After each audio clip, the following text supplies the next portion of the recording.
جو شرائط شفاف انکوائری کے لیے ہم نے پہلے دن سے رکھی اور آج کے دن تک قائم ہیں، انہیں حکومت ماننے کو تیار نہیں.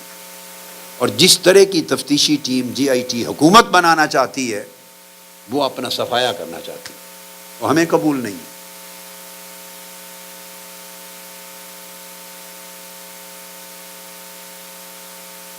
اور الٹا 150 کے قریب مقدمات، پرچے، جس میں کوئی مجموعی طور پہ 20 سے 25 ہزار آدمیوں پر مقدمے ہمارے خلاف وہ الگ بنا دیے گئے، جن کے تحت ہر روز لوگ اٹھائے جا رہے ہیں، اریسٹ ہیں. اور ابھی بھی ہزاروں بیلز پہ ہم نے رہا کروائے، سینکڑوں آج بھی جیل میں.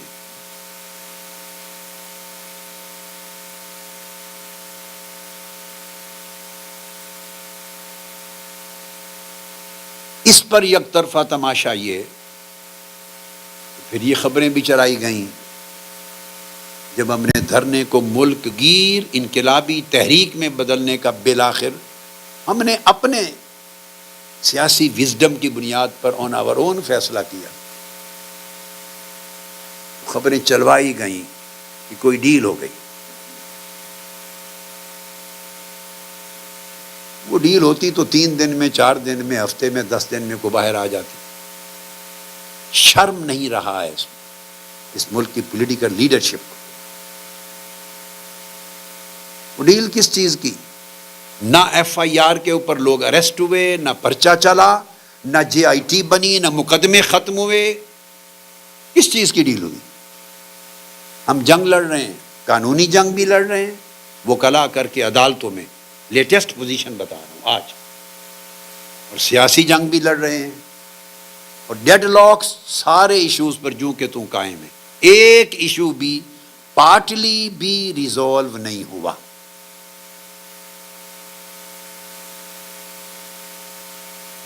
اب جس ملک کے حالات یہ ہوں، اس ملک کہ حکمران اگر اپنے نظام کو اور طرز حکمرانی کو جمہوریت کہیں، قوم کے سر شرم سے جھک جانے چاہیے. یہ ابتدائی گفتگو تھی جو میں نے اختصار کے ساتھ اب تک کے آج کے دن تک کنکلوڈ کر دی.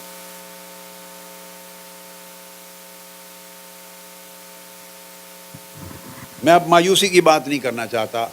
اللہ کا شکر ہے میری زندگی میں اللہ نے مایوسی نہیں رکھی، اور قوم کو مایوس ہونے کی ضرورت نہیں ہے. پاکستان میں بڑا ٹیلنٹ ہے، صرف اسے صحیح قیادت اور صحیح نظام چاہیے. اب میں پاکستان کی سگنیفیکنس کے اوپر بات کرنا چاہتا ہوں تاکہ اوورسیز پاکستانی جو یہاں بیٹھے ہیں اور جو پاکستانی بھائی بہنیں پاکستان میں میری بات سن رہے ہیں، ممکن ہے، مجھے نہیں معلوم، شاید لائیو بھی گفتگو پاکستان کے کئی چینلز پہ اس وقت جا رہی ہو یا بعد میں جائے گی، میرے علم میں نہیں ہے. میں قوم کو بتانا چاہتا ہوں کہ پاکستان جیسی علاقائی geopolitical, geostatic, geoeconomic position دنیا کے کسی ملک کو میسر نہیں، اور پاکستانی قوم جیسی عظیم ٹیلنٹڈ قوم اقوام عالم میں شاید ہی کم ملے گی.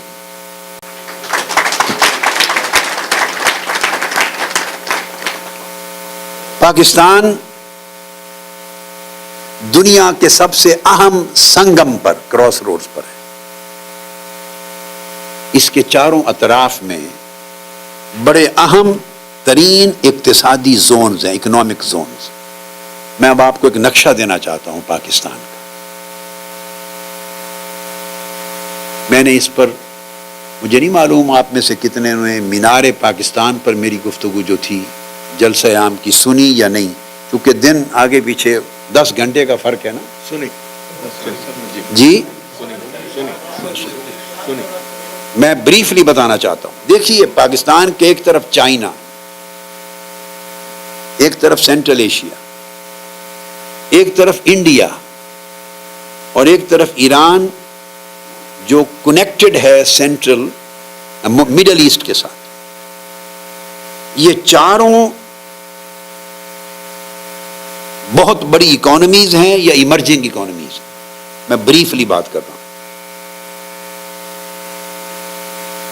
اور جو ایران اور مڈل ایسٹ ہے نیچرل ریسورسز کے اعتبار سے اہم ترین ممالک میں. ان چاروں اکنامک زونز کو آپس میں تجارت کرنی ہے. ان چاروں حصوں کو ملا لیں، جیسے ساؤتھ پیسیفک رم جاپان سے لے کے چائنا اور آنورڈ ساؤتھ ایسٹ ایشیا کا علاقہ، اسی طرح these 4 very important global economic zones, ان کے اندر پاکستان ایک سنگم ہے.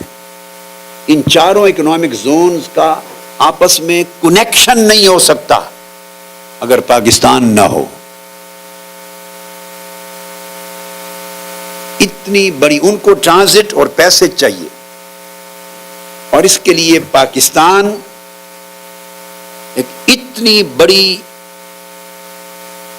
اہمیت کا حامل ملک بن سکتا ہے جس کا کوئی تصور نہیں کر سکتا اگر پاکستان کو کرپشن سے پاک قیادت، کیپیبلٹی والی ایفیشینٹ، آنےسٹ، ٹرانسپیرنٹ، ویژنری، کریجیس اگر لیڈرشپ مل جائے تو وہ پاکستان ایشیا کے اندر اس مقام پر جا پہنچے.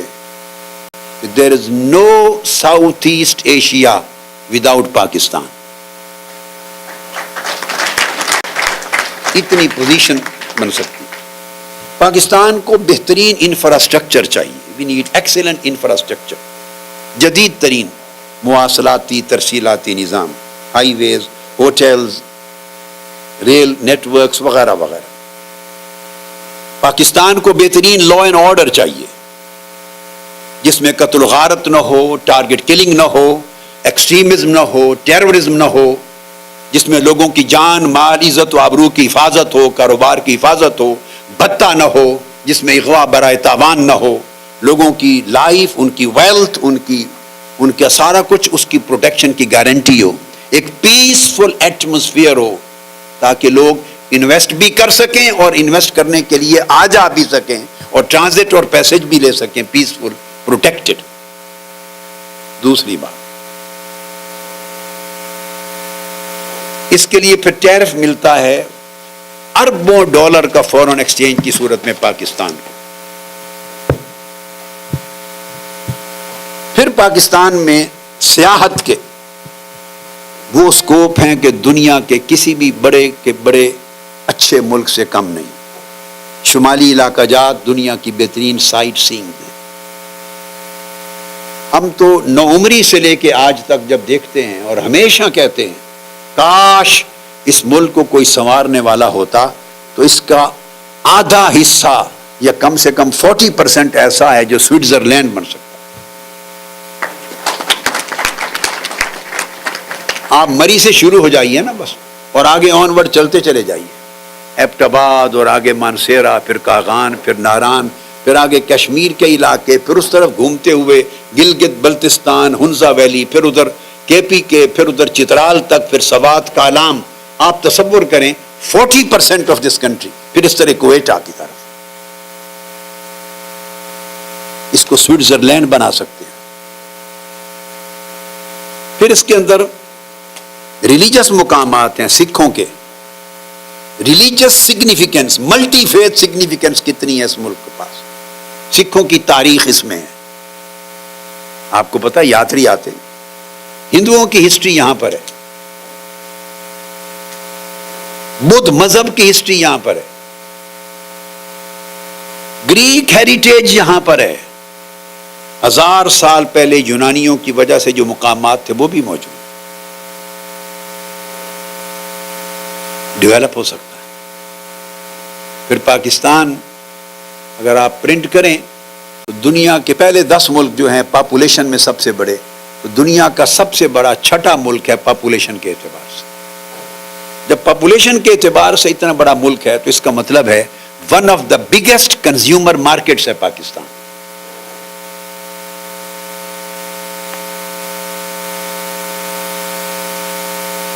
یہاں مینوفیکچررز کے لیے، انڈسٹریلسٹس کے لیے، ملٹی نیشنلز کے لیے، ٹریڈرز کے لیے، بزنس کمپنیز کے لیے اٹریکشن ہے۔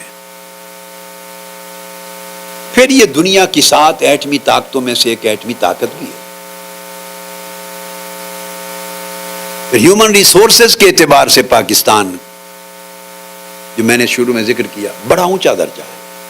پاکستان کے بہترین ڈاکٹرز، پاکستان کے ڈاکٹرز، میں اس وجہ سے نہیں کہ میرے دائیں بائیں کئی ڈاکٹرز بیٹھے ہیں، ڈاکٹر گیلانی صاحب بیٹھے ہیں، وہ ہمارے بیٹوں کی طرح ہیں، سرمایہ فخر ہے ہمارے ڈاکٹر سید عامر، امتیاز سید صاحب کا بیٹا۔ اس وجہ سے نہیں کہہ رہا، میں دنیا میں جہاں گیا ہوں،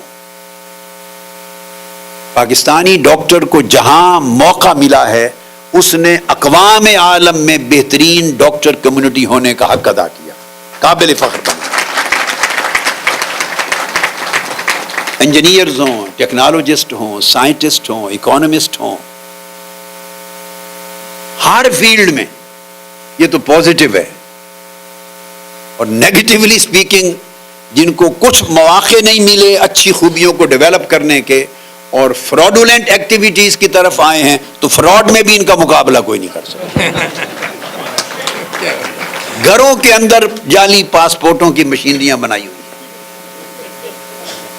اور کیا پہلے کہا کرتے تھے پی سی چینج پاسپورٹ ہے، یہ کیا فوٹو چینج پی سی پاسپورٹ ہے میرے پاس، خدا جانے کیا کیا، جدھر دماغ چل جائے اس قوم کا۔ بیسک ٹیلنٹ ہیں، آپ اس کا یوٹیلائزیشن پازیٹیو چینل پہ کریں، نیگیٹو چینل پہ کریں۔ آپ چاہیں تو اس کو دنیا کا سائنسدان بنا دیں، چاہیں اسے بہت بڑا ڈاکو اور رساگیر بنا دیں، اس کے اندر پوٹینشل ہے، مواقع کا مسئلہ ہے۔ یہ ہیومن ریسورسز، ایسے حالات میں اگر ہم جو رونا روتے ہیں، یہ کیوں انقلاب مارچ تھا، یہ کیوں دھرنا تھا، اس میں میری کوئی ذاتی غرض نہیں ہے۔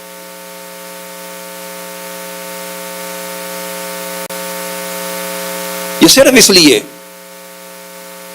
کہ دل خون کے آنسو روتا ہے، اس دھرتی نے ہمیں جنم دیا ہے، اور اس دھرتی کی مٹی میں اتنے ٹیلنٹ، اتنی ایبلٹی، اتنی کیپیبلٹی ہے، افراد میں، زمین میں، معدنیات میں، وسائل میں، انوائرمنٹ میں، کہ وہ دنیا کا عظیم ملک اور دنیا کی عظیم قوم بن سکتا ہے، اگر وہ corruption free system, corruption free society, corruption free leadership کی نعمت سے بہرہ یاب ہو جائے۔